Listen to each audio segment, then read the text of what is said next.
ከይ ተቀራ አይኑሃ ስንል ደግሞ እዚህ ጋር አሁን ላይ ላሟ ነበረች በለፍዝ አይተናታል ከይ የሚለው ላይ ላሟ አለች እዚህ ግን ስንመጣ ከይ ተቀራ አይኑሃ ስንል ከይ አሁን እዚህ ጋር በተቅዲር ነው ላሟ ያለችው እንጂ በለፍዝ አልመጣችም ስለዚህ ከይ حرف مصدر ونسب እንላለን وتقر فعل مضارع منصوب بكي وعلامه نسبه فتحة ظاهرة እንላለን ማነው في اخره በመጨረሻው ላይ ያው فتحة ظاهرة በመኖሩ عين የሚለው فاعل مرفوع بالضمة الظاهرة عين مضاف والهاء مضاف اليه مبني على السكون في محل جر እንላለን فاذا لم تتقدم بها اللام لفظا ولا تقديرا ነገር ግን ከይን በለፍዝም ሆነ በተቅዲር ላም ካልተቀደማት ካነ النسب بأن مضمرة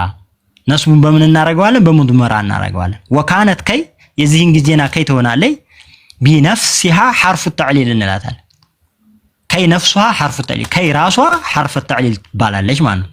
ለምሳሌ جئت كي اقرا العلم ብንል جئت فعل وفاعل وكي حرف تعليل وجر እንላለን